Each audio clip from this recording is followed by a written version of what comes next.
ሆሳዕና ነው። አምላክህን መስለህ ልትድን ወደ ቤተ እግዚአብሔር ወደ ኢየሩሳሌም የምትገባባት ዕለት ናት።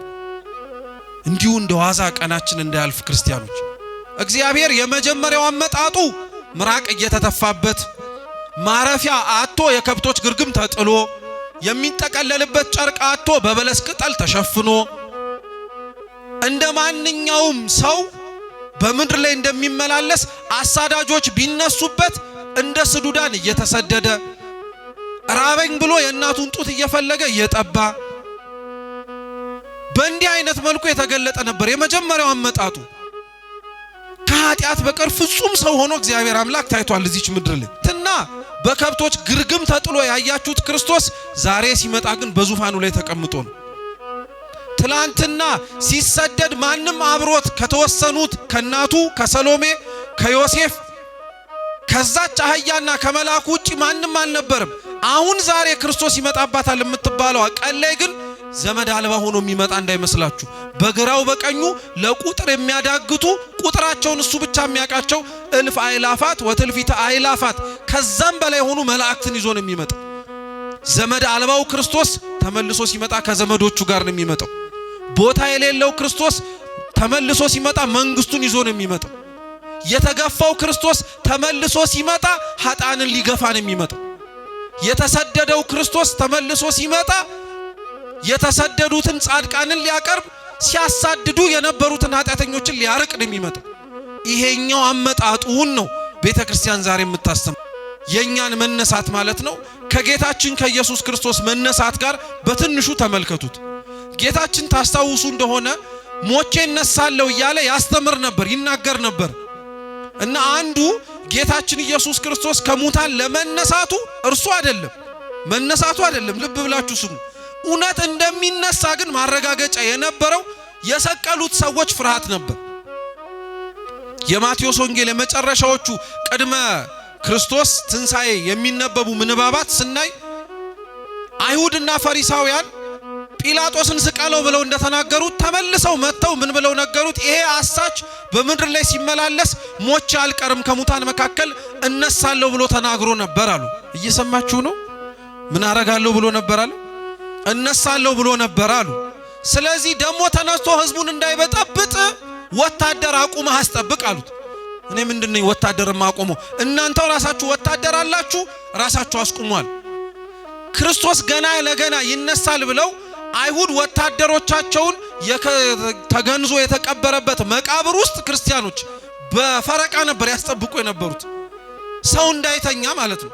ተኝቶ እንዳያመልጣቸው ቆመው ያስጠብቁ ነበር። ይሄን ያክል የናቁትን፣ ይሄን ያክል የገፉትን፣ ይሄንን ያክል ምራቃቸውን ተፍተው የተዘባበቱትን ክርስቶስን ለምን አሁን ፈሩት? ለምን ፈሩት? ለምን ጥበቃ ማስቆም አስፈለገ? ትላንትና ሲንቀሳቀስ እነሱ እንዳቆሟቸው ወታደሮች ይዘውት ይዞሩ ነበር እንዴ? ድሃ የሆኑ የገሊላ ሰዎችና ሐዋርያቱን ይዞ እኮ ነበር ይዞር ነበር። ዛሬ መቃብሩን ይጠብቁት እንደነበሩት እኮ ሰይፍና ስለት እንኳን አልነበራቸውም ሐዋርያት። የያዙትን እንኳን እኮ ክርስቶስ ጣሉ ይል ነበር። ያላሳያቸውን ነገር ሲያረገው በምድር ላይ ያልተመለከቱትን ነገር እነሱ ግን እሱ ላይ ለመድገም መጡ።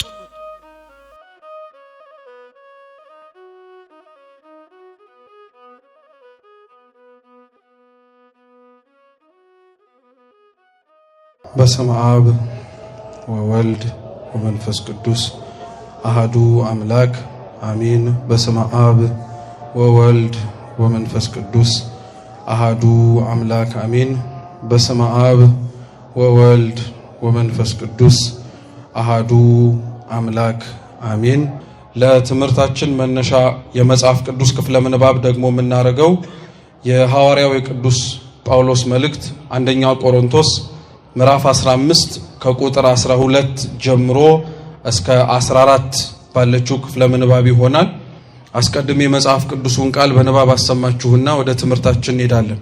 አንደኛ ቆሮንቶስ ምዕራፍ 15 ከቁጥር 12 ክርስቶስ ከሙታን እንደተነሳ የሚሰብክ ከሆነ ግን ከናንተ አንዳንዶች ትንሣኤ ሙታን የለም እንዴት ይላሉ? ትንሣኤ ሙታን እስከሌለ ክርስቶስ አልተነሳማ። ክርስቶስም ካልተነሳ እንግዲያስ ስብከታችን ከንቱ ነው፣ እምነታችሁም ደግሞ ከንቱ ናት ይላል። ስለ ቃሉ የአምላካችን የልዑል እግዚአብሔር ስም የተመሰገነ ይሁን። ቅዱስ ጳውሎስ ከ12ቱ ሐዋርያት ቁጥር አይመደብ እንጂ ሐዋርያ የሚለውን የግብር የመጠሪያ አገልግሎት ስም የተሰጠው አባት ነው። ቅዱስ ጳውሎስ እንደምታውቁት አስቀድሞ በነበረው ሕይወት በአይሁድ እምነት ቀናኢ የነበረ ክርስቲያኖችን ያሳድድ የነበረ ነው። ወደ ደማስቆ በሚያደርገው ጉዞ ላይ ግን የደማስቆ በሮች ላይ ገና ሳይደርስ በብርሃን መጥቶ እግዚአብሔር አምላክ እንዳስተማረው ልቡን እንደመከረና እንደገሰጸ ከ72ቱ አርድእት አንዱ በሆነው በሐናንያ እጅም ተጠምቆ ደግሞ ትላንት ያሳድዳትን ትላንት ይገፋት የነበረችውን ይህችን የኦርቶዶክስ ተዋሕዶ እምነትን ለማስተማር የታጨ ምርጥ ዕቃ ነው። ቅዱስ ጳውሎስ ለሐዲስ ኪዳን ካሉ መጻሕፍት መካከል 14 መልእክታትን ጽፏል። የቆሮንቶስ መልእክት ከነዛ ከ14ቱ መካከል አንዱ ነው። ለቆሮንቶስ ምእመናን ቅዱስ ጳውሎስ 2 መልእክታትን ጽፎላቸዋል። ስንት መልእክታት? 2 መልእክታትን ጽፎላቸዋል። እኒህ መልእክታት ቅዱስ ጳውሎስ ለቆሮንቶስ ክርስቲያኖች የሚያሳስባቸውንና በሃይማኖታቸው ጥያቄ ለሚነሱባቸው መልስ ለመስጠት ይረዳው ዘንድ የጻፈላቸውና የሰጣቸው ክታብ ነው። ቅዱሳት መጻሕፍት በዋነኝነት የሚጻፉት ነገረ እግዚአብሔርን ለመግለጥ ብቻ ሳይሆን የተገለጠውን ነገረ እግዚአብሔርንም ጭምር ለመጠበቅና ለማስጠበቅም ጭምር ነው። ስለዚህ ቅዱስ ጳውሎስ ራሱ አምላካችን ልዑል እግዚአብሔር የገለጠልንን ትንሣኤ ሙታንን ከሙታን መካከል መነሳትን ጥያቄ ያነሱ ለነበሩ ለአንዳንዶች በቆሮንቶስ ለነበሩ ሰዎች ማለት ነው። በፍጻሜው ደግሞ አሁንም በዚህም ዘመን ላይ ለምንኖር ወደፊትም ጭምር ለምንነሳ ስለ ትንሣኤ ሙታን የሰጠው መልስ ነው። እንግዲህ ከቤተ ክርስቲያናችን 5 አዕማደ ምስጢራት ወይም የዶግማ ትምህርቶች መካከል አንደኛው በቅደም ተከተል ደግሞ 5ኛው ትንሣኤ ሙታን ይባላል። እስኪ ትንሣኤ ሙታን በሉ። ትንሣኤ ሙታን ከ5ቱ አዕማደ ምስጢራት የቤተ ክርስቲያን ዋና ትምህርቶች መካከል በቁጥር ደረጃ 5ኛው ነው። እነዚህ አይነትና መሰል ትምህርቶች ብዙ ክርስቲያኖች በነገራችን ላይ ተቀምጠን እንድንማራቸው ብቻ ሳይሆን አምነንም ጭምር እንድንቀበላቸው የሚደረጉ የቤተ ክርስቲያን መሰረታዊ ትምህርቶች ናቸው። አምኖ ለመቀበሉ አብዛኞቻችን ምናልባት ክፍተት ላይኖርብን ይችላል። ምክንያቱም እዚህ የተሰበሰብነው የተገኘነውም ጭምር እነዚህን 5ቱን ትምህርቶች ውስጥ የምናስተምራቸውን የቤተ ክርስቲያን ትምህርት ተቀብለናቸው ነው። ያመነውን ምን ያክል እናውቀዋለን የሚለው ግን ለሁላችንም ጥያቄ የሚያስነሳ ነው። ምክንያቱም አንድ ክርስቲያን የሚያምነውን ነገር አምኖ ከመቀበል ባለፈ ያመነውንም ነገር እንዲያውቅ ይፈለጋል። ዋነኛው ምክንያቱ እንዴት ያመነውን ነገር ሳናውቀው ራሱ ልንከተለውና ተገዝተንለት ለሕጉና ለሥርዓቱ ልንኖር እንችላለን የሚለውን ጥያቄ ስለሚመልስ ነው። ያመነውን እግዚአብሔር ማወቅ ያስፈልገናል። ያወቅነውን እግዚአብሔርን ደግሞ በፍጻሜውም ልናምነውና ልንታመንለትም ያስፈልጋል። እነዚህ የዶግማ ትምህርቶች ብዙ ክርስቲያኖች ተቀምጠን እንድንማራቸው ሲነገረንም የምንሸሻቸው ናቸው። አንዳንዶች መሰረታዊ የሆኑ የቤተ ክርስቲያን ትምህርቶችን ተቀምጠው የማይማሩት ከባድ ስለሚመስላቸው፣ አንዳንዶች ደግሞ እንደነዚህ አይነት መሰረታዊ የቤተ ክርስቲያን ትምህርቶችን መማር የማይፈልጉት የሚያሳስባቸው ጉዳይ ይሄ ስላልሆነም ጭምር ነው። እየሰማችሁ ነው? ብዙ ሰው ከመሰረታዊ የቤተ ክርስቲያን ትምህርት የበለጠ ማወቅ መረዳት ፈቶትም ጭምር በህይወቱ ቤተ ክርስቲያን ሲመጣ መሄድ የሚፈልገው የህይወቱን ቋጠሮ ነው። ስለዚህ ብዙ የህይወታችን ቋጠሮዎች ውስጥ አንዱ ደግሞ ተቋጥሮ እስካሁን ያልተፈታው ነገር ቢኖር ወይም ትኩረት ያልሰጠነው ነገር ቢኖር የሃይማኖታችን ትምህርት ጉዳይ ነው። በጣም የሚገርማችሁ ክርስቲያኖች እግዚአብሔር በረድኤቱ በቸርነቱ ሸፍኖን ደብቆንና ከልሎን ካልሆነ በቀር እንደ ኦርቶዶክስ ተዋሕዶ እምነት አማንያን እዚህ ቤተ ክርስቲያን ውስጥ የተሰበሰብን ሁላችን ስለምናምነው እምነት ቅዱሳት መጻሕፍትን ጠቅሰን ካልሆነም ጭምር እንኳን የምናምነውን እምነት ውስጡ ያለውን ሐሳብ የምናስረዳው ስንቶቻችን ነው? ይሄንን የምነግራችሁ ለምንድነው? የምናምነውን ነገር እንዳልኳችሁ ማወቅ፣ ማመን፣ መቀበል፣ መረዳትም ጭምር ስላለብን ነው። ክርስቲያናዊ የሆነው የእያንዳንዳችን ህይወት 3 ተልእኮዎች ነው ያሉት። ስንት ተልእኮ? 3 ነው። የመጀመሪያው ማመን ነው። እስኪ ማመን በሉ። ሁለተኛው መታመን ነው። እስኪ መታመን በሉ። ማመን ማለት አንደኛ መቀበል ወደ ውስጣችን አስገብተን ውስጣችን ማኖር ነው። ሁለተኛው ማመን ደግሞ ማለት በአይነ ስጋችን መርምረን በስሜት ሕዋሳቶቻችን ፈትሸን ልንደርስበት የማንችለው እውነት እንዳለ አምነን መቀበል መቻል ማለት ነው። ነገር እግዚአብሔር በነገራችን ላይ ከዚህ ውስጥ የሚጠቃለል ነገር ነው። ስለ እግዚአብሔር ሰው ልጅ ያውቃል ማለት አውቆት ጨርሶታል ማለት አይደለም። አንድ ሰው ስለ እግዚአብሔር ቆሞም ያስተምራል፣ ተቀምጦም ያስተምራል፣ ቆሞም ይማራል ብላችሁ የምታስቡትም እግዚአብሔር ለፍጡራኑ በገለጠው መልኩ ይናገራል ማለት ነው። ቅዱሳት መጻሕፍት በገለጡት መልኩ ያስተላልፋል መልእክቱን ማለት ነው እንጂ በምልአት አውቆ ጠንቅቆ ተረድቶታል ማለትም አይደለም። በምልአት ነገሮችን አንወቃቸውና አንረዳቸው ግን ማለት ጭራሹኑ አንወቃቸውና አንረዳቸው ማለት አይደለም። አንዳንዶቻችን ከኛ መካከል ስለምንሰማ ነው መርምረን የማንደርስበት አውቀን የማንፈጽመው ነገር ከሆነ ለምንድን ነው የምንማረው ብለን እንጠይቃለን። እየሰማችሁኝ ነው? ለምሳሌ አሁን አድምጡኝ። እዚህ አካባቢ አንድ ምንጭ አለ ልበላችሁ። ምንጭ እንደመሆኑ መቼም ምንጭ የሚሰጠው ምንድነው? እስኪ ውሃ በሉ። ውሃን የሚሰጠው አንድ ሰው ወደ ምንጭ ወርዶ ዝቅ ብሎ ሲጠጣ የሚጠጣው ምንጩ እስኪያልቅ ነው ወይስ ጥሙ እስኪረካ ድረስ ነው? ጥሙ እስኪረካ አንድ ሰው ምንጩን ጠጥቶ ምንጩን ካልጨረሰው ይበሳጫል እንዴ? እንደዛ ማለት ነው የሃይማኖት ትምህርት። ቅዱስ ኤፍሬም ሶርያዊ ነው ይሄንን ምሳሌ የሚሰጠው። ምንጩ ነገር እግዚአብሔር ነው። የሚፈሰው የማይቋረጠው ንጹህ የሆነው ገብቶ ወደ ውስጣችን ብንረዳው የሚስማማን የምናምነው እውነት ነው። አንድ ሰው ምንጩን ጠጥቶ ለመጨረስ ሳይሆን ጥሙን ለማርካት ወደ ምንጩ ወርዶ እንደሚጠጣው ሁሉ ነገር እግዚአብሔርን ተቀምጠን የምንማር ሁላችን የማናውቀውን ለማወቅ ያክል እንማረዋለን እንጂ ሙሉ ዕውቀቱን ጠንቅቀን አውቀን ለመረዳት ያክል ተምረን እንጨርሰዋለን ብለን አይደለም። ግልጽ ነው? ገብቷችኋል? ስለዚህ ሰው ተቀምጦ መማር ያለበት ማወቅ ያለበት የሃይማኖትን ትምህርት አንደኛው ለማመን ነው፣ ሁለተኛው ለመታመን ነው። እስኪ መታመን በሉ። ያመነውን በተግባር ለመግለጥ ማለት ነው። ሰው ማመኑን ሊያምን ይችላል። ያመነውን እምነት ግን አምኖታል ተብሎ የሚመሰከርለትም ሆነ የሚነገርለት ያመነውን እምነት በተግባር ታምኖ ሲገለጥ ማሳየት ሲችል። ምሳሌ አንድ ሰው ቤተክርስቲያን ውስጥ ለድህነት የሚፈስ ጠበልን አይቶ ጠበሉ ይፈውሳል ብሎ ቢናገር ይሄ ንግግሩ እምነት ይባላል ወይም ማመን ይባላል። ገብቶ ሰውነቱን ደግሞ ማስመታቱ ጸበሉን ያመመውን ቦታ እያስመታ እድናለሁ ብሎ መናገሩ ደግሞ መታመን ይባላል። አሁን አብዛኞቻችን ማመኑን እናምነዋለን ቅድም እንዳልኳችሁ፣ መታመኑ ላይ ግን ብዙዎቻችን ጥያቄ አለብን።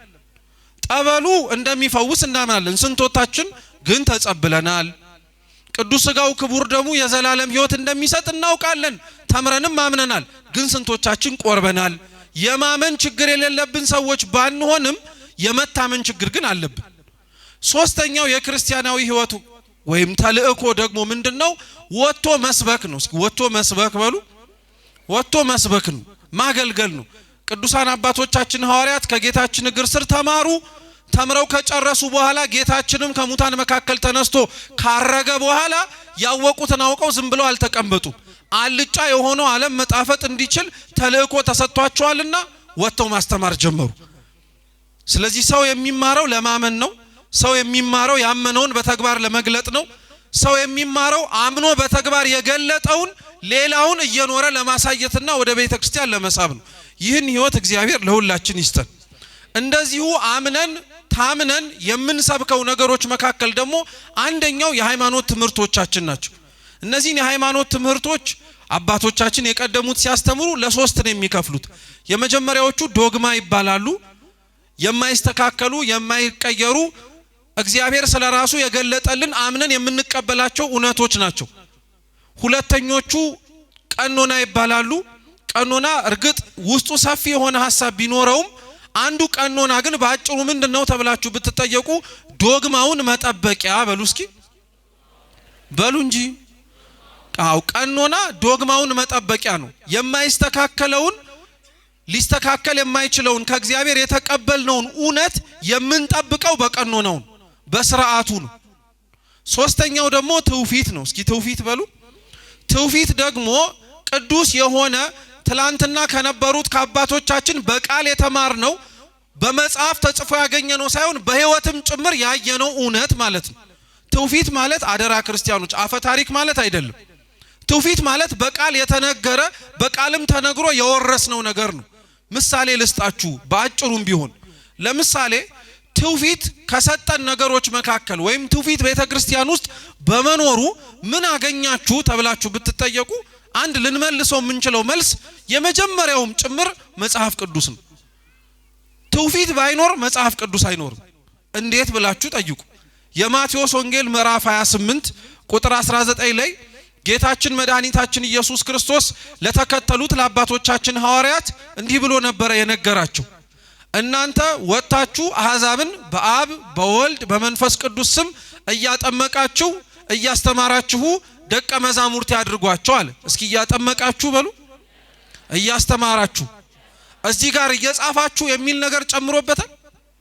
ሐዋርያት ከጌታችን የተማሩት በመጽሐፍ ነው አይደለም። በመጽሐፍ እኮ አይደለም የተማሩት ሐዋርያት ከአባቶቻችን ከክርስቶስ ሐዋርያት የተማሩት ከንግግሩ ከአኗኗሩ ከመውጣት ከመግባቱ ከእያንዳንዱ ነገር ስራውን የተማሩት። ስለዚህ ከኔ የተማራችሁትን ይዛችኋልና ወጣችሁ አሕዛብን እያጠመቃችሁ እያስተማራችሁ ደቀ መዛሙርት ያድርጓቸው አለ። እየጻፋችሁ አላለ። ስለ ጌታችን ስለ ኢየሱስ ክርስቶስ ሐዋርያት አባቶቻችን ጽፈውልን የምናገኘው እንኳን ወንጌል አይገርማችሁ? እነሱ በአይነ ስጋቸው አይተውት ኋላ ላይ የጻፉት ነው እንጂ እግሩን እየተከተሉት ልክ ነገስታት እየተከተሉ እንደሚጽፉት እንደ ዜና መዋዕል ጸሐፊዎች አይደለም። ከጌታችን እርገት በኋላ ነው ቅዱሳት መጻሕፍት የተጻፉት። እርሱንም ያላመኑትን ለማሳመን አምነው አስተምረው ሐዋርያት የሄዱባቸው ቦታዎች ላይ ደግሞ ተመልሰው ሐዋርያት ባለመምጣታቸው ምክንያት ወደ ቀደመው ልማዳቸው የተማሩትን ትምህርት እየረሱ ያስቸግሩ ለነበሩ ሰዎች ማስተማሪያና ማጽኛ የተማሩትን እንዳይረሱ ማስታወሻ ነበር። እየሰማችሁ ነው እንጂ ዋነኛው ዓላማው እሱ አልነበረም። ኖሮ አሳያቸው። እነሱም እየኖሩ ማሳየት ጀመሩ። እነሱ ከክርስቶስ ያዩት ያልተጻፈ ትውፊት ነው። እየሰማችሁ ነው። ያልተጻፈ ነገር ነው ያዩት። አረማመዱን፣ አስተሳሰቡን፣ አነጋገሩን፣ አካሄዱን፣ አሰራሩን ሁሉንም ተመለከቱት። መጀመሪያ አልጻፉትም። መጀመሪያ በልቧቸው ሰሌዳን ያስቀመጡት። ልክ ያልጻፉትንና የተማሩትን እውነት ለሌላው ማድረስ ኃላፊነት ደረጃ ላይ ሲደርሱ ግን ሳይጻፍ ያገኙትን ትውፊት ጽፈው ለኛ ትውፊትን ሰጡን። ያልተጻፈው ትውፊት ሲጻፍ ነው መጽሐፍ ቅዱስ የተባለው። ትውፊት ባይኖር መጽሐፍ ቅዱስም ጭምር አይኖርም ነበር የሚሉት መምህራነ ቤተ ክርስቲያን። ለዛ ነው እኛ ለትምህርታችን ዛሬ የመርጠን የምንማርበት ዋነኛው አስኳላችን ከአምስቱ አዕማድ ምስጢራት መካከል ከሚባሉት መካከል አንዱ የሆነው ትንሣኤ ሙታንን ነው። ይህ ትምህርት አንደኛ ክርስቲያኖች አምነን የምንቀበለው ነው። የምናሻሽለው፣ የምናስተካክለው፣ የምንለውጠው በእኛ አስተሳሰብና አመለካከት ሊሆን ይችላል አይችልም የምንለው ነገር አይደለም። ምስጢራቱ በጥቅሉ አምስቱ አዕማደ ምስጢራት የሚባሉት ማለትም ምስጢረ ሥላሴ፣ እስኪ ምስጢረ ሥላሴ በሉ፣ ምስጢረ ሥጋዌ በሉ፣ ምስጢረ ጥምቀት በሉ እንጂ፣ ምስጢረ ቁርባን በሉ፣ ምስጢረ ትንሣኤ ሙታን በሉ። እነዚህ አምስቱ አዕማደ ምስጢራት አባቶቻችን ለማስተማር እንዲመች በሁለት ይከፍሏቸዋል። እነዚህ አምስቱ የምናምናቸውና የምንሳተፋቸው ምስጢራት ናቸው ተብለው ይነገራሉ። እስኪ የምናምናቸው በሉ፣ የምንሳተፋቸው በሉ።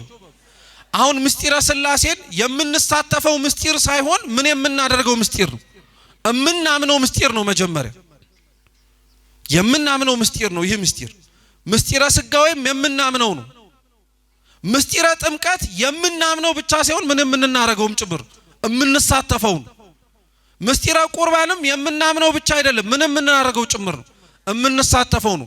ትንሣኤ ሙታንም ተመሳሳይ ነው። የምናምነው ብቻ ሳይሆን ምን የምናደርገው ነው፣ የምንሳተፈው ነው። እንግዲህ ጥምቀትን አምነን ተሳትፈናል በ40 በ80 ቀናችን። ቁርባኑን አምነን ተሳትፈናል በ40 በ80 ቀን ብቻ ሳይሆን ከዛም በኋላ ንስሐ እየገባን እንደ ንስሐ አባቶቻችን መመሪያ እንደ እግዚአብሔር ፈቃድ ተቀብለናል። ትንሣኤ ሙታን ግን አምነነው እስካሁን ድረስ ያልተፈጸመ ምስጢር ቢኖር እርሱ ነው። ቤተ ክርስቲያን ስለ ትንሣኤ ሙታን የምታስተምረው ሙታን ይነሳሉ ብላ የምትሰብከው ክርስቲያኖች ደብረ ዘይት ሲመጣ ወይም ደግሞ የዓመቱ መጨረሻ የሆኑት የመዝጊያ ቀናቶች ወርሃ ጳጉሜን ሲመጣ ብቻ አይደለም። ቤተ ክርስቲያን ስለ ደብረ ዘይት ምስጢር፣ ስለ ጳጉሜ ምስጢር ስለሆነው ስለ ሙታን መነሳት የማታስተምርበት ዕለት የለም። ቅዳሴው የተቀደሰበት እያንዳንዱ ዕለት ላይ ንዜኑ ሞተከ ብለን እንደምንናገረው ሁሉ ሞቱን እንናገራለን ብለን አናቆምም።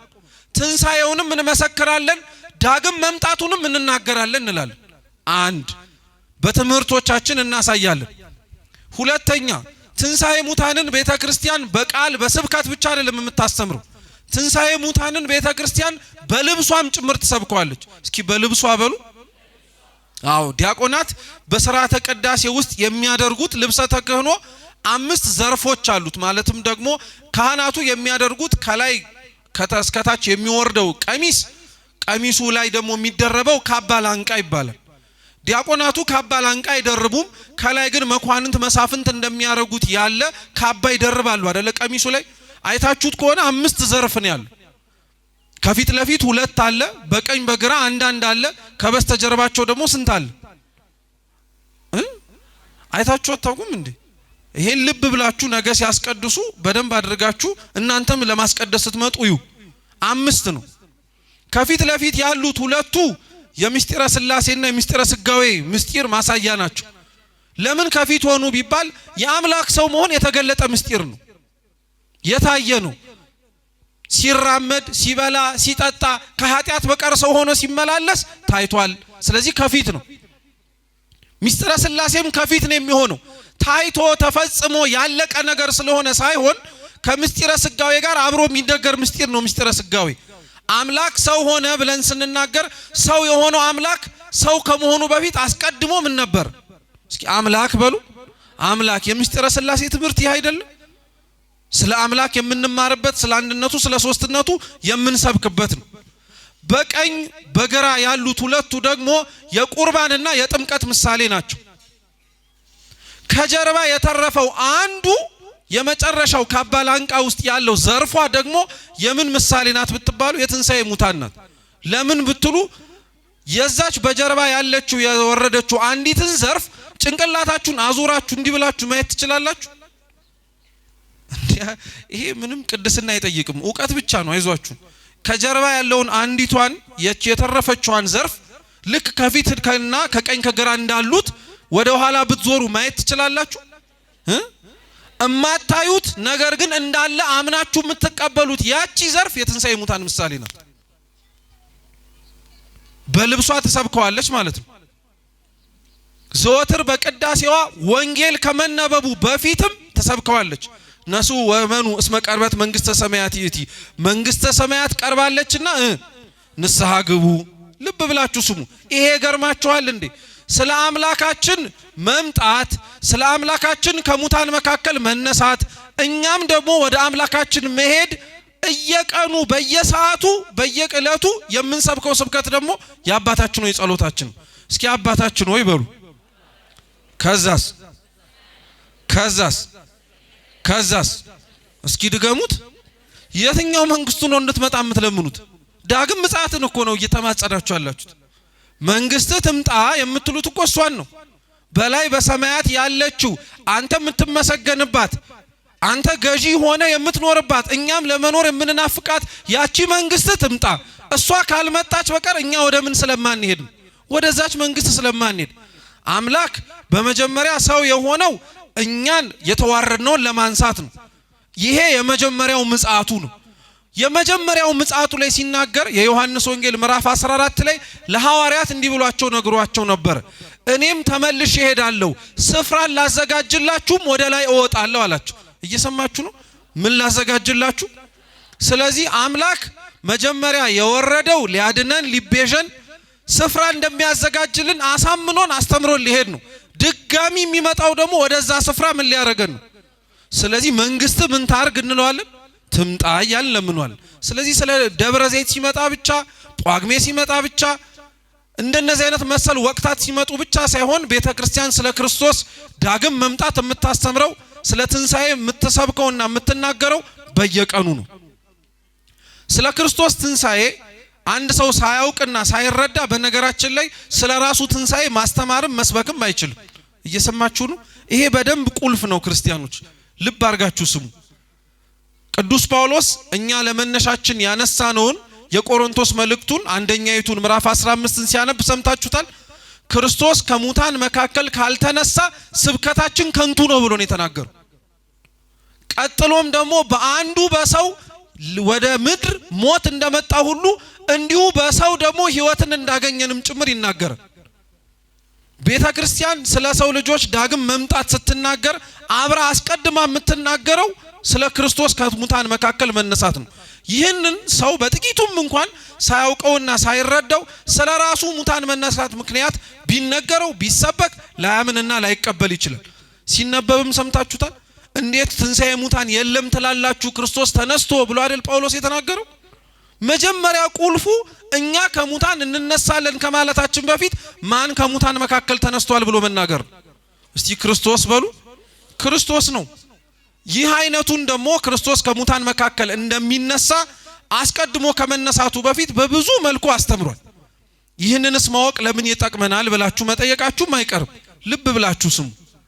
አምላካችን ልዑል እግዚአብሔር የሰው ልጆችን ወዶና ፈቅዶ ስለሚያደርግላቸው ማናቸውም ክፉም ሆነ ደግ ነገር ያ ነገር ከመምጣቱ አስቀድሞ ክፉም ሆነ ደግ ነገር እንዲዘጋጁ አስቀድሞ ይናገራል። ይሄ የአምላካችን የአሰራሩ መንገድ ነው። አምላካችን ሰው ሆኖ ወደዚች ምድር ከመምጣቱ በፊት ሰው እንደሚሆን እንደተናገረው ሁሉ በብሉይ ኪዳን ባሉት መጻሕፍቶቻችንም ከሙታን መካከል ከመነሳቱ አስቀድሞ እርሱ ራሱ ከሙታን መካከል እንደሚነሳ ተናግሯል። አንደኛ ምሳሌ ልንገራችሁ። ታስታውሳላችሁ? አብርሃም የሚባል የእግዚአብሔር ደግ የሆነ ባለሟሉ በእርጅናው ዘመን የወለደው የመጨረሻው ከአንዲቱ ከሳራ ያገኘው ልጅ ነበር። ይስሐቅ ይባላል። ይስሐቅን አምላካችን ልዑል እግዚአብሔር ለአብርሃም እንዲሰዋለት ነገረው። አብርሃም አላንገራገረም። ያላንገራገረበትን ነገር ግን ልብ ብላችሁ ስሙ። አብርሃም ይስሐቅን ሰዋልኝ ብሎ ሲነግረውም ሆነ ሲያዘው በይስሐቅ ውስጥ ዘሩን እንደ ሰማይ ከዋክብትና እንደ ምድር አሸዋ እንደሚያበዛለት ነግሮት ነው። ዘሩን እንደ ሰማይ ከዋክብት እንደ ምድር አሸዋ የሚያበዛበትን ብቸኛውንና የመጀመሪያውን የመጨረሻውን ምክንያት ነው አርደህ ስጠኛል። አብርሃም አላንገራገርም። እምነቱን አድንቁት ማለት ነው። ወስደህብኝ እንዴት ታበዛኛለህ አላለው። ነጥቀኸኝ እንዴት ታርገህ ታበረክተኛለህ አላለው። እግዚአብሔር ስጡኝ ሲል መስጠት ነው በቃ። ትናንትና የገባውን ቃል ኪዳን አይረሳውም እርሱ። አብርሃም አላንገራገርም፣ እሺ ብሎ ሰጠው። ይኖርባት ከነበረችው ከከነዓን ልጁን ይሰዋበት ወደ ነበረው ወደ ሞሪያ ተራራ 3 ቀን ነበር የሚፈጀው። ስንት ቀን? 3 ቀን። እግዚአብሔር ልጅህን ስጠኝ ካለበት ቀን ቅጽበት አንስቶ እንጨት በአህያ አሸክሞ 2 ሎሌዎች ይዞ ራሱና ልጁ ሆነው ሲሄዱ በአብርሃም ሕሊና ይስሐቅ የሞተውና ታርዶ ለእግዚአብሔር መስዋዕት የተሰጠው ተራራው ጫፍ ላይ ሲደርሱ አይደለም፣ ከቤቱ ሲነሳ ነው። እግዚአብሔር መስዋዕታችሁን የሚቀበለው ክርስቲያኖች እዚህ ስትመጡ አይደለም፣ ይዛችሁት ከየት ገና መነሳት ስትጀምሩ ነው። ከዛ ነው ቁርጥ ሕሊና ነው ያለ እግዚአብሔር። ተሸክመን ማምጣታችንን ብቻ አይደለም፣ በምን አይነት መንገድ እንደምንሰጠው መድኃኔዓለም ይመረምራል። አብርሃም ልጁን አርዶ በልቡናው ሰሌዳ ላይ መስዋዕት አድርጎ ሰጥቶታል። ድርጊቱ ብቻ ነው የቀረው። ምንም ጥርጥር የለውም ያንን እንደሚያደርገው። ሰው ልቡ ከቆረጠ ተግባሩ ላይ ያን ያክል አይቸገርም። እኛ ተግባሩ የሚቸግረን መናችን መቁረጥ ስለከበደው ልባችን እኮ ነው። እንደ አፋችን ልባችን መቁረጥ አልቻለው። ስለዚህ ተግባሩ ይከብደናል። አብርሃም ልጁን ይዞ ሄደ። ሎሌዎቹን ከታች አስቀመጠ። ልጁን ይዞ ወደ ላይ ወጣ። ታሪኩን ለማሳጠር ድንጋይ ረብርቦ እንጨቱን ዘርዝሮ በደንብ አድርጎ ልጁን አስቀምጦ ሊሰዋው ሲል እግዚአብሔር ተዋል። መታዘዝህን እስከዚህ ጥግ ለኔ አይደለም ሲከስህ ለነበረው ለሰይጣንም አስመስክረሃል። ታሪክህን ለሚያነቡ ለኔና ለእናንተም ጭምር የአብርሃምን ታዛዥነት እስከዚህ ድረስ እንደሆነ አይተነዋል። የአብርሃም ልጁን ሳይሰዋ በልጁ ፋንታ በዕፀ ሳቤቅ የታሰረ ከእህቱም ግንድ የተገኘ በግን አርዶ ወረደ። ይሄ የይስሐቅና የአብርሃም እቺ ታሪክ ብዙ ምስጢር ያላት ናት። አንደኛው በይስሐቅ ፋንታ ያ በግ መታረዱ በእኛ በአዳም ልጆች ፋንታ ክርስቶስ ለኛ ዋጋ ተገብቶ ለመቤዡ ምሳሌ ነው። ዘማሪው ትዝ ይላችኋል። በይስሐቅ ፋንታ ኢየሱስ ታረደ፣ ኢየሱስ ታረደ ሲል ይሄ እኮ ነው ታሪኩ። ግን ገብቶን እንዘምሮ ይሆን? አይገርማችሁም? ሃይማኖት ማወቅ ያስፈልጋል የሚባለው ለዚህ ነው። የምንዘምረውን የምናረገውን ነገር በሙሉ ጠንቅቀን መረዳት አለብን። ቅዱስ ጳውሎስ ግን ምን ይላል መሰላችሁ? የዕብራውያን መልእክቱ ምዕራፍ 11 ቁጥር 19 ላይ በይስሐቅ ዘር ይጠራልሃል የተባለለት እርሱ አንድ ልጁን አቀረበ። እስቲ እግዚአብሔር በሉ ሁላችሁም እግዚአብሔር ከሙታን ሊያነሳው እንደሚችል አስቧልና። አይገርማችሁም? አብርሃም ልጁን እሺ ብሎ የሰጠው ቃል ኪዳኑን የማይረሳው እግዚአብሔር ልጁን ቢገለው እንኳን ምን እንደሚያደርገው አምኖ ነው። ይኸው ትንሣኤ ሙታን አሁን አይደለም የተጀመረው፣ ያኔም ነበረ እያለ ቅዱስ ጳውሎስ እየተናገረ ነው። ሌላም ምሳሌ አንድ እንጨምር ነገሩን ለማጽናት ከብዙ በጥቂቱ። ታስታውሳላችሁ ደግሞ ትንቢተ ዮናስ ምዕራፍ 3 ቁጥር 5 ላይ ዮናስ ተሳፍሮባት ይሄድባት ከነበረችው ወደ ተርሴስ የኮበለለባት መርከብ ላይ እግዚአብሔር አምላክ ማዕበሉን ነፋሱን አነሳ። ቅዱስ ዮሐንስ አፈወርቅ በጣም የሚገርማችሁ ምን ይላል መሰላችሁ? ተሳፍሮ ዮናስ ይሄድባት የነበረችው መርከብ ላይ የተነሳው ነፋስ እንዴት ሊያስደነግጥ ይችላል ይላል። ምክንያቱም መርከብ ላይ የተሳፈረ ሰው በሙሉ ወደደም ጠላም የሆነ ጊዜ ላይ ነፋስ መነሳቱ አይቀርም አይደል? አይቀርም እኮ። ያ ሊቀ ሐመሩ ዮናስ የተሳፈረባትን መርከብ ያስተዳድራት የነበረው ያ መሪ ግን ነፋሱ የሰውና የተፈጥሮ ሳይሆን የእግዚአብሔር እንደሆነ ያውቅ ነበር ይላል። አይገርማችሁም? ሰው እግዚአብሔርን ሳያውቀው የእግዚአብሔርን ሥራ ሲያውቀው ግን አሁን እኛ እግዚአብሔርን እናውቀዋለን ብለን ሥራውን ግን አናውቀው፣ አሰራሩንም አላወቅ ነው። ዮናስ በእንዲህ አይነት መልኩ የተሳፈረባት መርከብ ማዕበል ተነሳባት፣ ጥፋተኛ መሆኑን አወቀ፣ አመነ ዮናስ። መርከቢቱ ላይ ያሉት ሰዎች እንዲተርፉ ተብሎ ማን ወደ ባህሩ ተጣለ? በሉ እንጂ ዮናስ እዛ የአሳ አንበሪ ሆድ ውስጥ ስንት ቀንና ስንት ሌሊት ተቀመጠ? 3። ጌታችን ትዝ ይላችኋል የማቴዎስ ወንጌል ምዕራፍ 12 ቁጥር 40 ላይ እንዲህ ብሎ ተናግሮ ነበር። ዮናስ በአሳ አንበሪ ሆድ ውስጥ 3 መዓልት 3 ሌሊት እንዳደረ ሁሉ የሰው ልጅም በምድር ልብ ውስጥ 3 መዓልት 3 ሌሊት ያድራል ብሎ ተናገረ። ዮናስ ግን አሳ አንበሪ ሆድ ውስጥ 3 ቀን 3 ሌሊት ከተኛ ወይንም ደግሞ ካደረ በኋላ ነነዌ ላይ እንደተተፋው ሁሉ ክርስቶስስ ከ3 ቀንና ከ3 ሌሊት በኋላ ተነስቷል አልተነሳም? ተነስቷል። ስለሱ ትንሣኤ በዮናስ፣ ስለሱ ትንሣኤ በይስሐቅ፣ ስለሱ ትንሣኤ በነ ኢዮብ በእያንዳንዱ አባቶቻችን ውስጥ አስተምሯል። ይሄ ቅድመ ዝግጅት ነበር። ነገሩ ሲሆን እንዴት ሆነ? እንደ እንግዳ ደራሽ እንደ ውሃ ፈሳሽ እንዳልመጣ ለማጠየቅ።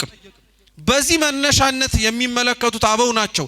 ይሄን ሁሉ ሲያደርግ የነበረው አምላካችን ልዑል እግዚአብሔር በፍጻሜው ደግሞ ሰው ሆኖ መከራን ተቀብሎ ስለኛ ሲል ማድረግ የሚጠበቅበትን ነገር በሙሉ አደረገ። ያንን አድርጎ ግን ጌታችን ኢየሱስ ክርስቶስ የኛን ክብር ለማሳየት ሕይወቱን በመስጠት ብቻ አላቆመም። ከኛ የነሳውን ሥጋ እንደዚሁ ሁሉ መከራ እንደተቀበለበት ሁሉ ከኛ የነሳውን ሥጋ ደግሞ ድጋሚ ይዞት ተነስቷል። ይሄ የሰው ልጅ ክብሩን የሚያጠይቅ ነው። ሰው ፈርሶ በስብሶ የአፈር ራት ሆኖ እንደማይቀር በኋላ እግዚአብሔር አምላክ እርሱ በራሱ ስልጣን እንደተነሳ እኛም በሱ ስልጣን እንደምንነሳ ማሳያና ማስተማሪያ ነበር። ይሄ የጌታችን ትንሣኤ ነው። አምላካችን ኢየሱስ ክርስቶስ ለምን ተነሳ ተብሎ ደግሞ ይጠየቃል። ይሄን የምነግራችሁ ክርስቲያኖች ይሄ በሙሉ ነጥቦች ናቸው እኛ ጋር ስለ ዳግም ምጽአት የምናነሳቸው። እግዚአብሔር የተነሳው አንደኛ በእርሱ ሕይወት ስለነበረች ነው። የሉቃስ ወንጌል ምዕራፍ 24 ቁጥር 5 ላይ ሕያዋንን ከሙታን መካከል ለምን ትፈልጉታላችሁ ብሎ ክርስቶስ ተናግሯል። እስኪ ሕያዋንን በሉ። አዎ ሕይወት ሰጪውን እንዴት ከሙታን መካከል ትፈልጉታላችሁ አለ።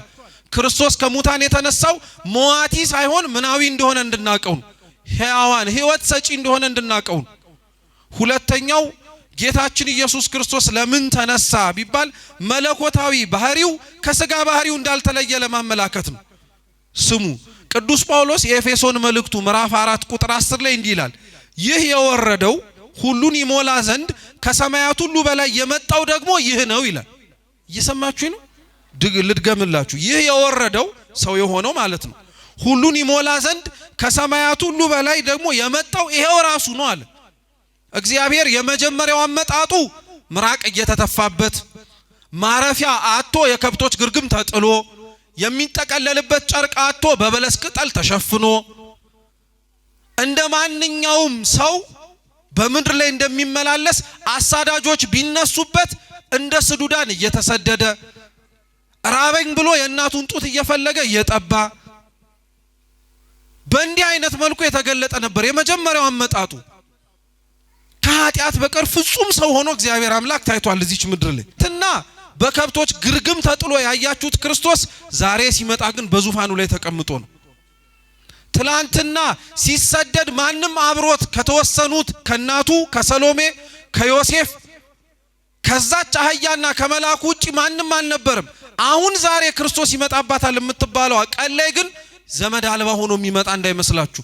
በግራው በቀኙ ለቁጥር የሚያዳግቱ ቁጥራቸውን እሱ ብቻ የሚያውቃቸው እልፍ አይላፋት ወትልፊተ አይላፋት ከዛም በላይ ሆኑ መላእክትን ይዞ ነው የሚመጣው። ዘመድ አልባው ክርስቶስ ተመልሶ ሲመጣ ከዘመዶቹ ጋር ነው የሚመጣው።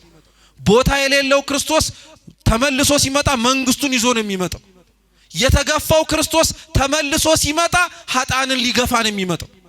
የተሰደደው ክርስቶስ ተመልሶ ሲመጣ የተሰደዱትን ጻድቃንን ሊያቀርብ ሲያሳድዱ የነበሩትን ኃጢአተኞችን ሊያርቅ ነው የሚመጣው።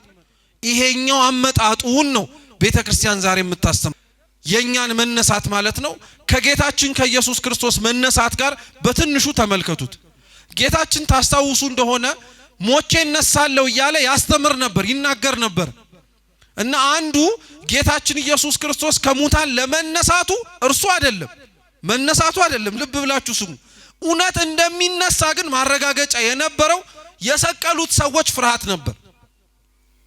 የማቴዎስ ወንጌል የመጨረሻዎቹ ቅድመ ክርስቶስ ትንሣኤ የሚነበቡ ምንባባት ስናይ አይሁድና ፈሪሳውያን ጲላጦስን ስቀለው ብለው እንደተናገሩት ተመልሰው መጥተው ምን ብለው ነገሩት? ይሄ አሳች በምድር ላይ ሲመላለስ ሞቼ አልቀርም ከሙታን መካከል እነሳለሁ ብሎ ተናግሮ ነበር አሉ። እየሰማችሁ ነው? ምን አረጋለሁ ብሎ ነበር አሉ? እነሳለሁ ብሎ ነበር አሉ። ስለዚህ ደግሞ ተነስቶ ህዝቡን እንዳይበጠብጥ ወታደር አቁመህ አስጠብቅ አሉት። እኔ ምንድነኝ ወታደር ማቆመው? እናንተው ራሳችሁ ወታደር አላችሁ፣ ራሳችሁ አስቁሟል። ክርስቶስ ገና ለገና ይነሳል ብለው አይሁድ ወታደሮቻቸውን ተገንዞ የተቀበረበት መቃብር ውስጥ ክርስቲያኖች በፈረቃ ነበር ያስጠብቁ የነበሩት። ሰው እንዳይተኛ ማለት ነው። ተኝቶ እንዳያመልጣቸው ቆሞ ያስጠብቁ ነበር። ይሄን ያክል የናቁትን፣ ይሄን ያክል የገፉትን፣ ይሄንን ያክል ምራቃቸውን ተፍተው የተዘባበቱትን ክርስቶስን ለምን አሁን ፈሩት? ለምን ፈሩት? ለምን ጥበቃ ማስቆም አስፈለገ? ትላንትና ሲንቀሳቀስ እነሱ እንዳቆሟቸው ወታደሮች ይዘውት ይዞሩ ነበር እንዴ? ድሃ የሆኑ የገሊላ ሰዎችና ሐዋርያቱን ይዞ እኮ ነበር ይዞር የነበረው። ዛሬ መቃብሩን ይጠብቁት እንደነበሩት እኮ ሰይፍና ስለት እንኳን አልነበራቸውም ሐዋርያት። የያዙትን እንኳን እኮ ክርስቶስ ጣሉ ይል ነበር። ያላሳያቸውን ነገር ሲያረገው በምድር ላይ ያልተመለከቱትን ነገር እነሱ ግን እሱ ላይ ለመድገም መጡ። ይዘው መጡ ብዙ ነገሮች። የነሱ ይሄንን ያክል መፍራትና መተባታቸው የክርስቶስ ትንሣኤ አማናዊ ያረገዋል እኮ። በጣም መፍራታቸው መደንገጣቸው ሞቶ የሚቀር ከሆነ ለምንድን ነው ይሄንን ሁሉ ያረጉ የነበሩት? ይሄ ገርማችኋል እንዴ? የተቀበረበት መቃብር ውስጥ የተጫነውን ድንጋይ እኮ በማህተም አትመውት ነበር፣ ዘግተውት ማለት ነው። ልክ አሁን ፖስታ ስታትሙ ማህተም ይደረግበታል አይደል? ውጩ ከተቀደደ እንዲታወቅ ማለት ነው። እንደዛ ዘግተውት ነው ሄዱት። ክርስቶስ ይሄንን ያክል ሁሉ ጥንቃቄ ያደረጉበት ያዛች ዕለት ላይ ከሙታን መካከል ሲነሳ አብራችሁን በሉ መግነዝ በሉ ፍቱልኝ፣ መቃብር ክፈቱልኝ ሳይል ነው ወጣው። አይገርማችሁም? አሁን እናንተ አስቡት፣ ቀጥቅጧችሁ አሰቃይተዋችሁ ዋጋ አስከፍለዋችሁ ሆስፒታል አስተኛችሁ ልበላችሁ። እንዳትነሱ ደግሞ ከሆስፒታሉ በር ላይ ጥበቃ አረጉላችሁ። መቼም ስትራመዱ ተናግራችሁ ነበር፣ ከዚህ ቀን በኋላ ቀጥ ብዬ ነው የምራመደው ብላችሁ ማለት ነው። አሁን እነሳበታለሁ ያላችሁባት ያቺ ቀን ደርሳ ከሆስፒታል ቆማችሁ ስትወጡ የሚጠብቋችሁን ሰዎች እንዳልረብሻችሁ ቆይ ቀስ ይሉጣ ብላችሁ ነው የምትወጡት።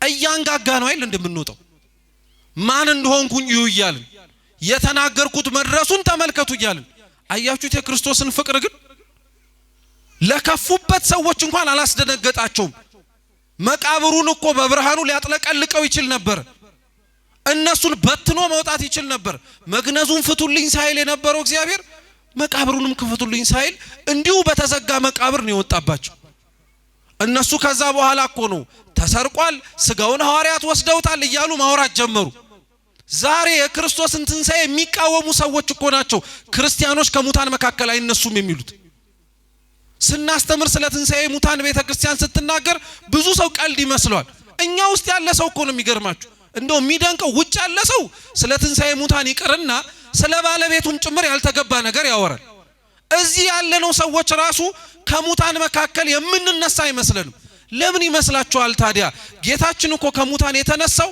ሐዋርያቱን ለማጽናናት ነው አይደል ነው አይደለም አሁንኛ ቤታችን ውስጥ ሐዘን ገብቶ ሐዘኑ በጣም የሚጠነክርብን እንደ ወደድንም ጠላንም ሞተው የማይነሱ እኮ ስለሚመስለን እኮ ነው ካጠገባችን ያጣናቸው ሰዎች ግን ደግሞ የሃይማኖት ጸሎት ላይ ስንጸልይ የሙታንን መነሳት ብለን ደግሞ እንናገራለን አንገርም በአፋችን የምናምን ነው የምንመስለው አንድ ዘን ይያልን አይደለም ከልክ ያለፈና ከለከት ያለፈ ሰው ፈርሶ በስብሶ እንደሚቀር ያለ አስተሳሰብና መለካከት ግን ለክርስቲያን አይገባው እኛ ውስጥ ያለነው ሰዎች ውጭ እንዳለው ትንሣኤ ሙታንን የምንጠራጠረው በዚህ አይነት መልኩ ውጭ ያለው ሰው ሌላም ይላል ይሄ ገርማችኋል እንዴ ዓለም ስለ ትንሣኤ ሙታን እኮ ከትላንት ጀምሮ ስትናገር ነበር ጌታ ያለ ስለ ትንሣኤ ሙታን ይጠራጠሩ የነበሩ ሰዱቃውያን ነበሩ ጭራሽ ትንሣኤ ሙታን የለም የሚሉ ሌሎች ደግሞ ስምዖናውያን የሚባሉ ነበሩ በታሪክ ሰው ሞቶ አይቀርም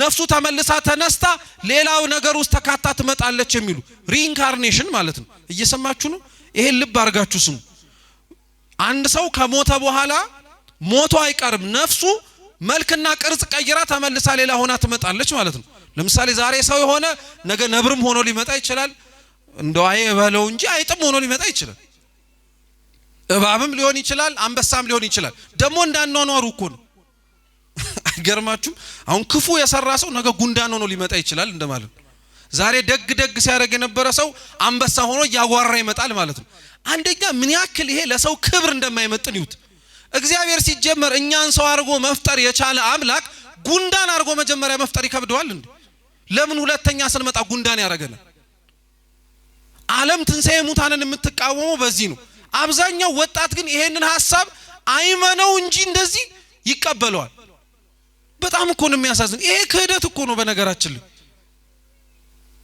እንዲም ብላ ደግሞ አታቆምም ኤፊቆርሶች ደግሞ የሚባሉ ሌሎች ስለ ትንሣኤ ሙታን በታሪክ የሚናገሩ ነበሩ እነሱ ደግሞ የሰው ህይወት በሞት ያበቃል የሚሉ ነበሩ በቃ ሲሞት አበቃለት ከዚህ በኋላ የምን ትንሣኤ ሙታን የምን ተመልሶ መነሳት የሚባል ነገር የለም ይላል አሁን ስንት ወጣት ነው ይሄንን የማያምነው ትንሣኤ ሙታን ክርስቲያኖች ልብ አርጋችሁ ስሙኝ አመንክም አላመንክም ወደድከውም ጠላኸውም አይቀርልህም አይገርምም ይሄ ነው ደግሞ የሚደንቀው ነገር አሁን እዚህ ተሰብስበን አምነናል ስላልን አምነዋል ልምጣ ሚል ይመስላችኋል አላመንም ስላልን ደግሞ አላመኑም በቃ ሚል ይመስላችኋል አመንም አላመንም ትንሣኤ ሙታን አይቀርም ተቀበልንም አልተቀበልንም ትንሣኤ ሙታን አይቀርም ክርስቶስ መምጣቱ አይቀርም የጌታ መምጣቱ ግን ለኛ እንዴት ነው የሚለውን ብቻ ነጥብኒና እንጨርስ ብዙ ሰው የደብረ ዘይት በዓለም ደረሰ ሆነ ጳጉሜ ስለ አምላክ መምጣት ሲነገረው የሚሰማው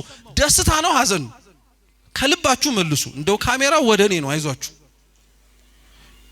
አሁን ዛሬ ተውት እሁድ ነው ቅዳሜ ማታ ለእሁድ ደብረ ዘይት ሊገባ ነው አይደል ነገ ክርስቶስ የሚመጣበት ቀን ነው ብላ ቤተክርስቲያን ባውደ ምሕረት ስታስተምር ደስታን የተሰማችሁ ወይስ ፍርሃት ነው ለምን ፈራችሁ ለምን ፈራን አይገርምም አሁን የምትወዱትና የምትናፍቁት ሰው ነገ ይመጣል ሲባል እርግጥ ነው መውጫ መግቢያ ያሳጣል ምኑን ላሟላ ምኑን ላርገ ያላ ያንጎዳጉዳል ግን ባልመጣ ያሰኛል እንዴ አሁን ከኛ መካከል የትላንትናው አለሊት እኮ እንደው ባለፈች አደራህን እያለ እኮ የለመነም ነበር ባላያት እያለ እንዴት ሰው የክርስቶስን መምጣት እንዲርቅለት ይፈልጋል በጣም እኮ ነው የሚያሳዝነው እኛ እንዲያውም እኮ ተፋጥነን አቤቱና ማለት የነበረብን እኛ ነበር ቶሎ በል ፍረድልን ብለን መጥራት የነበረብን እኛ ነበርን። አሁን እስኪ ያስቡት የክርስቶስ መምጣት ምን እንደሚያደርግልን ታውቃላችሁ? ለኛ እኮ በጣም ጥቅም አለው። ክርስቲያኖች ሆኖ ላመኑ ታምነው ለኖሩ የክርስቶስ መምጣት እኮ በጣም ትልቅ ነገር ነው። ልብ ብላችሁ ስሙ። ክርስቶስ የሚመጣባት ያቺ ቀን ምድራዊ የሆነ ነገር በሙሉ የሚጠፋባት ነው። ማለትም ይሄ የምናያት ለምሳሌ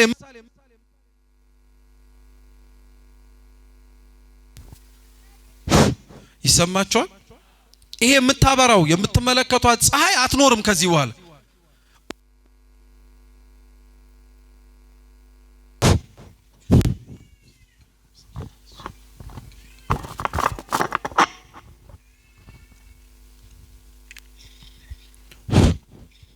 ይሰማል አይደል? እንያዘው ደርበን አይጉዳችሁ።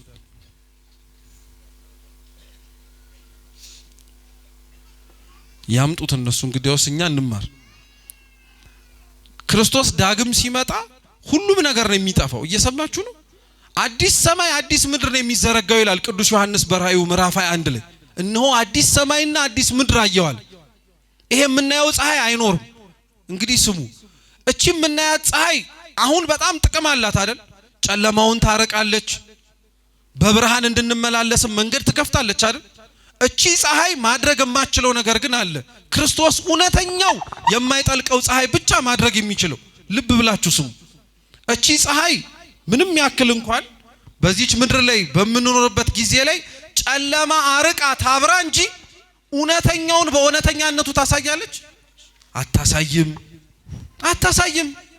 በፀሐይ ፊት እየተመላለሰ ውስጡ ግን የጨለመ ሰው የለም አለ። በሰው ፊት እየታየ ጻድቅ እየመሰለ በእግዚአብሔር ግን የተጠላና የተናቀ የለም አለ። እቺ ፀሐይ አያችሁ ይሄን ትሸፍናለች። ክርስቶስ ግን ሲመጣ ይሄ የሚሸፈን እንዳይመስል። እውነተኛው ፀሐይ ሲመጣ ተራራው እንደ ተራራነቱ፣ ሸለቆ እንደ ሸለቆነቱ ይታያል። ጻድቃን እንደ ጽድቃቸው፣ ኃጢአተኞች እንደ ኃጢአተኛነታቸው ይታያሉ። አሁን እኮ እቺ ፀሐይ ያልሸፈነችው ምን ገመና አለ? ቆመን እንራመድ እንጂ እኮ አማናዊው ፀሐይ ጽድቅ ኢየሱስ ክርስቶስ ወጥቶ አብርቶ የሚያሳየው ስንት ክፋት አለ፣ ስንት ጽድቅ አለ። ይቺን ዕለትማ ምንናፍቃት እውነተኞቹ ተራራ እንደሆኑ እውነተኞቹ ከፍ እንዳሉ የሚታዩባት ዕለት ናት። እቺን ቀን እንናፍቃታለን። እቺ ቀን ላይ ክርስቶስ ሊያረጋት የሚችለው እቺን። ይሄ ቀን እውነት የሚያስፈራ ነው ስትሉ ግን እውነት አይደለም። ክርስቶስ የሚገርማችሁ ስለ እርሱ መምጣት ሲያስተምር ካስተማረባቸው ምሳሌዎች መካከል አንዱ ሰርግ ቤት ነው። እስኪ ሰርግ ቤት በሉ። ትዝ ይላችኋል? ዛሬ የሚነበበው በቅዳሴ የማቴዎስ ወንጌል ምዕራፍ 24 ቁጥር 1 ነው። እሱ ነው የተነበበው አይደል እንዴ? በምስጢር ግን ምዕራፍ 25ም ተመሳሳይ ነው። ስለ 10 ቆነጃጅት፣ ስለ አንድ ባለጸጋ እና 3 ሎሌዎቹ መክሊት ስለሰጣቸውና በፍጻሜውም ፍየሎቹን በግራ በጎቹን በቀኙ ስለማቆሙ ነው ማቴዎስ 25 በሙሉ የሚያስተምረው። የዳግም ምጽአት ትምህርት ነው አብዛኞቹ። የ10 ቆነጃጅት ታሪክ ትዝ ይላችኋል? 10 ቆነጃጅት ነበሩ ደናግላን፣ 5ቱ ጎበዝ 5ቱ ሰነፍ። ዘይትና መብራታቸውን ይዘው ይጠብቁ ነበር የሙሽራውን መምጣት። እየሰማችሁ ነው? የሙሽራውን መምጣት። ሙሽራውን በመጣበት ጊዜ ላይ ምን አሉ? ሙሽራው መጥቷልና ወጣችሁ ተቀበሉ የሚል ድምጽ ሰምቱ። አሁን ይሄን ድምጽ በነገራችን ላይ ቤተ ክርስቲያን ለባለ ትዳሮች ትዘምረዋለች። ታውቃላችሁ? ሙሽራው መጥቷልና ወጣችሁ ተቀበሉ ማለት መጻ መራዊ ፍስሐ ለኩሉ ማለት ነው። ሙሽራው ሌሊት እንዲመጣ የሚደረገው ክርስቶስ የሚመጣባት ቀን የማትታወቅ ሌሊት ስለሆነች ነው። ለክርስቶስ መምጣት የሚዘመረው መዝሙር ሙሽሮች ወደ ቤተ ክርስቲያን ሲመጡ ይነገርላቸዋል። ግን የትኛው በሙሽራ መምጣት ላይ ነው የሚያዝነው ሰው? አሁን ቤተሰብም የሚድረውን ልጁን ይዞ ቤተ መቅደስ እየመጣ ካህናት ወጥተው መጻ መራዊ ፍስሐ ለኩሉ ሲል ስቅስቅ ብሎ እያለቀሰ ጉድ በላቸው ይላል ቤተሰብ። እልል ነው አይደል የሚለው? እና ታዲያ ለምንድን ነው እውነተኛው ሙሽራ ክርስቶስ ሲመጣ የምንጨነቅ? እኛ እንደዚህ አይነት ስለሆንን እኮ ነው። 5ቱ ዘይትና መብራታቸው የተስማማላቸው ሰርግ ቤት ገቧል። ሰርግ ቤቱ የክርስቶስ መንግስት እኮ ነው። ክርስቲያኖች ክርስቶስ መንግስቱን ሲያስተምር ስለ ጭንቁ፣ ስለ መከራው፣ ስለ ምልክቱ፣ ስለ ብዙ ነገር ሰው ትኩረት አድርጎ የረሳው አንድ ነገር ግን ቢኖር የክርስቶስ ቤት ሰርግ ቤት እንደሆነ ነው። ደስ ብሎን የምንናፍቀው ቦታ ነው መምጣቱን። አሁን አለመታደል ሆኖ እኛ እየፈራን እየተንቀጠቀጥን ያለነው ስራችን የማያስቀርብ ስለሆነብን። ሰው የዘራውን ነው በዛች ዕለት ላይ የሚያጭደው። ሐዋርያው ተናግሯል። ዛሬ የዘራናት ነገ ሲመጣ የሚያሳቅፈን ስለሆነ አትምጣ የምንለው ለዛ ነው። ግን አልነውም አላልነውም ይቀራል አይቀርም።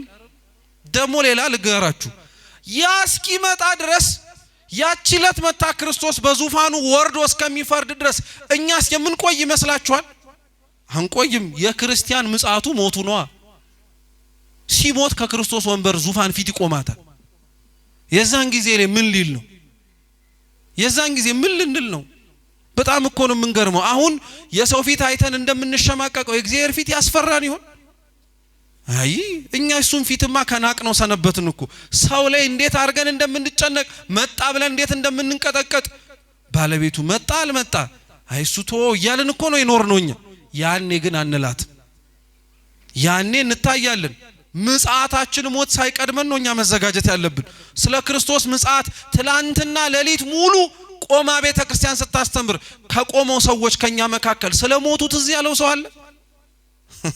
ትዝ ይበላችሁ እንጂ ክርስቲያኖች፣ ማንም ሳይሞት እኮ እቺን መንግስት አይወርሳት። ማንም ሳይሞት ወደ እግዚአብሔር መንግስት አይገባም። እንኳን እኛ ይቅርና የሞትን ጽዋ ያልቀመሱት አባቶቻችን በብሔረ ሕያዋን ያሉ እናቶቻችን ራሱ የክርስቶስን መንግስት የሚወርሱት እርሱን የሚመስለውን ሞት ተሳትፈው ነው። ጳውሎስ ሐዋርያው ለዛ ነው ሮሜ መልእክቱ ምዕራፍ 6 ላይ እንዲህ አለ፣ እርሱን በሚመስል ሞት አብረነው ከሞትን እርሱን በሚመስልም ትንሣኤ አብረን እንሳተፋለን አለ። ሳይሞት የሚነሳ የለም። ሳይሞት የእግዚአብሔር መንግስት የሚወርስ የለም። ትላንትና ዛሬ ስለሞቱ ዛሬ ማን ያሰባል? ግን በጣም ነው የሚገርመው። እሱንም ያዙልኝ። ሶስተኛ ይህቺ ቀን የፍርድ ቀን ናት። የምን ቀን አልኳችሁ? የፍርድ ቀን ናት። ፍርድ ከባድ ነገር ነው። ያረጋችሁትን የምታስታውሱበት ቀን ነው። ዛሬ እኮ ያረግነውን ረስተነዋል አይደል? ቅዱስ ጳውሎስ አሁንም ሐዋርያው እንዲህ ይላል፣ ዛሬ በድንግዝግዝ ያለው አለ። እስኪ በድንግዝግዝ በሉ እንጂ ነገ ግን ጥርት ብሎ መለከታለሁ አለ። ዛሬ ብዙ ነገር ረስተነዋል አይደል? ማረጋችንን ጻድቅ መስለን ነጠላችንን አጣፍተን ደጀ ቤተ ክርስቲያን ስመን ገባን፣ ያለፈውም አልፏል ብለን። እሱ ፊት ስንቆም ግን በድንግዝግዝ ማየት የለም፣ ግልጥ ብሎ እናየዋለን ስራችን። ያ ፍርድን አስባችሁታል እንዴት እንደሚያስጨንቅ? እኛ በዚች ምድር ላይ ስንት ያጎደልነው ፍርድ እኮ አለ። ማረግ ተገብቶን ያላደረግነው። ክርስቶስ ፍርዱን አያጓድልም፣ ያሳያል። ፍርድ ደግሞ በጣም ከባድ ነገር ነው። እኛ በምድር እንኳን ስናረገው እንዴት ቀላል እኮ እንዳልሆነ። ፍርድ ከምታዩት ነገር ይልቅ ያላያችሁት ነገርም እኮ ታሳቢነት አለ። አንድ ልጅ ነው ይባላልና አንድ ሰውዬ አህያውን ይዞ እየሄደ መንገድ ወደ ገበያ፣ እየሰማችሁ ነው? ወደ ገበያ እየሄደ አህያይቱን ይዞ መንገድ ላይ ሲሄድ በጣም ደከመውና ከጥላ ዛፍ አገኘና ቋጥሮ በገመድ አርቆ አሰራትና አህያይቱን እሱ ተኛ። ብዙ ማጥብቆ ስላላሰራት አህያይቱ ፈታችና ጠፋች። ሲነሳ ሰውየው አለ፣ አህያዬ ጠፋች፣ ደሞ ያዘለችውም ደሞ ሩዝ አለ፣ በቃ ሁሉንም ነገር ተሰርቅ ያለው ብሎ ጮኸ። አንድ ብላቴና ሲያልፍ አንድ ልጅ ሲያልፍ አህያ ሄየ ሲል ሰማው። አህያ ጠፍቶህ ነው አለው። አዎ። ምን አይነት አለው። እዚህ ጋር ያሰርኳት ሩዝ የተሸከመች ቀይዳማ የሆነች ደሞም ቀጥ ያለች አለው። አዎ እሷ አህያ አለው። አላየዋትም አለው። እየሰማችሁ ነው? አላየዋትም አለው። ሰውየው በጣም ተናደደ። እንዴት ሳታያት እንዲህ እርግጥ ሆነ ትናገራለህ አለና ዳኛ ጋር ወሰዱ። ያየኸውን ተናገር አለ። ሩዝ የተሸከመች ቀይዳማ የሆነች ቀይ የሆነች አህያ አላየውም እኮች ናት እኮ የጠፋቸው አሉት። እኔ አላየዋትም አሉ። እና እንዴት ነው ይሄንን ሁሉ ነገር ያወቅከው አሉት። እኔ በመንገዴ ስመጣ ኮቴ አየው አለ። ምን አየው? ኮቴውን ሳይ የአህያ እንደሆነ አወቅኩ አለ። እየሰማችሁ ነው? የአህያ እንደሆነ አወቅኩ አለ። ደሞ ኮቴውን እየሄድኩኝ ስመለከተው ደሞ በአንድ በኩል በቀኝ በኩል ጥሩ ትረግጣለች፣ በግራ በኩል ግን ምንም አትረግጥም። ስለዚህ አንካሳ ናት ብዬ አሰብኩ አለ። እየሰማችሁ ነው? በቀኝ በኩል ያለው ሳር በሙሉ ታጭዷል አለ። በግራ በኩል ያለው ሳር ግን ነው ማለት፣ ስለዚህ እውር ናት ማለት ነው አልኩኝ አለ። ደሞ ስትሄድ ሩዝ እየተንጠባጠበ ከኮቴዋ ጋር ስለነበረ ይሄንን ሁሉ ጨመኩኝና ቀይዳማ የሆነች ሩዝ የተሸከመች ቀጥ ያለች አህያ ጠፍታብህ ነው ብዬ ተናገርኩኝ አለ። አያችሁት? ግን ሰውየው ገና ለገና ይሄንን ደረሰ ብሎ ሊያስፈርድበት ነበር። ፍርድ እንዴት ከባድ እንደሆነ አያችሁት? እግዚአብሔር ዘንድ ግን ሁሉ ነገር ቀላል ነው። እንኳን እንዲህ የተሰወረውን ኩላሊትና ልብ ያመላለሰውንም አውቆ ያን ጊዜ ይናገራል እግዚአብሔር። እቺ ቀን ላይ ፍርዳችንን ለመቀበል የምንቆምባት ናት። ያ ሊያስፈራ ይችላል፣ ሊያስደነግጥ ይችላል።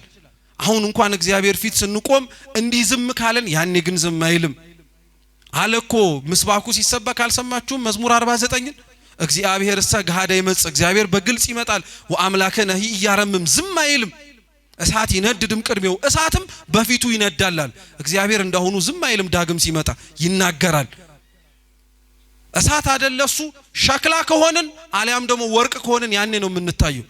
ሁለተኛ ጢሞቴዎስ ምዕራፍ 2 ቁጥር 20 ላይ ቅዱስ ጳውሎስ ይናገራል።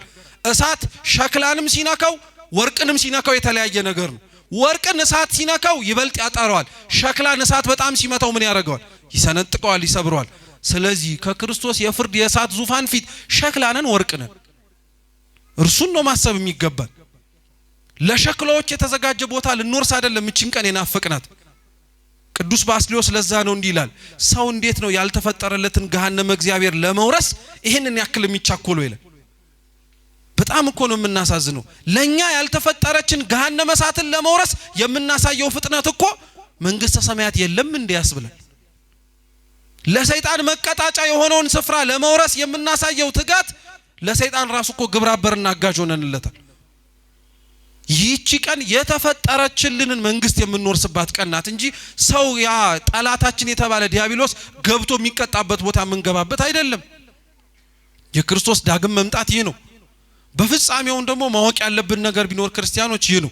የተስፋችን እስኪ በሉ መጀመሪያ ስጋዌ ነው። አዎ ተስፋችን የተጀመረው ተስፋችን ውጥኑን ያገኘው በስጋዌ ነው፣ በአምላክ ሰው መሆን ነው። የተስፋችን መጨረሻ ደግሞ ትንሣኤ ሙታን ነው። ይሄ ሁሉ ነገር አብቅቶ ከዚች አድካሚ ከሆነችው ምድር ተላቀን ወደምናርፍበት ዘላለማዊ ቦታ የምንገባባት ያቺን ርስት ነው የምንናፍቀው። ይቺን ርስት ለመውረስ ነው ቤተክርስቲያን ውስጥ የምንገኘው። ይቺን ርስት ለመውረስ ነው ከሙታን መካከል እግዚአብሔርን እንዲያስነሳን የምንለምነው፣ ወደ መንግስቱ ለመግባትም እየቸኮልን የምንፋጠነው። ስለዚህ ክርስቲያኖች ባካችሁ እንዲህ አይነትና ወቅታተ ቤተክርስቲያን ላይ ቁጭ ብለን ስናስብ ወቅታቱ መተው የሚሄዱባቸውን ዕለታት ብቻ እናስብ። ደብረ ዘይት ዛሬ ብቻ አይደለም እኮ ሁሌም ደብረ ዘይት እንደሆነ አስቡ። ይህ ደብረ ዘይት ማይከለ ጾም ነው፣ የጾሙ እኩሌታ ነው። ከዚህ ሳምንት በፊት 4 ሳምንት አሳልፈናል። ዘወረደ፣ ቅዱስ ምኩራብ፣ መጻጉዕ። ከዚህ ሳምንት ከእኩለ ጾም በኋላ ገብርኄር፣ ኒቆዲሞስና ሆሳና ይቀረናል። ሊቃውንት እንዲህ ብሎ ይናገራሉ። እቺን ብቻ ተናግረን እንጨርስ። ከደብረ ዘይት በፊት ያሉ ነገሮች በሙሉ ሰው ከትንሣኤ ሙታን ያለውን ህይወት የሚያሳዩ ናቸው ይላል። እየሰማችሁ ነው? ሰው ሙቶ ሳይነሳ በፊት ያለውን ነገር በሙሉ ያሳያል። እንዴት? ዘወረደ፣ መውረድ፣ መውጣት፣ መድከም ከትንሣኤ በፊት ያለ ነገር ነው። ስለ ቅድስና ዋጋ መክፈል ከትንሣኤ በፊት ያለ ነገር ነው። ሰውነትን ማንጻት ከትንሣኤ በፊት ያለ ነገር ነው። መታመም፣ በበሽታ መሰቃየት ከትንሣኤ በፊት ያለ ነገር ነው። ከደብረ ዘይት ከእኩለ ጾም በኋላ ግን ያለው ምንድነው? ገብርኄር ነው፣ ዋጋህን የምትቀበልበት ነው።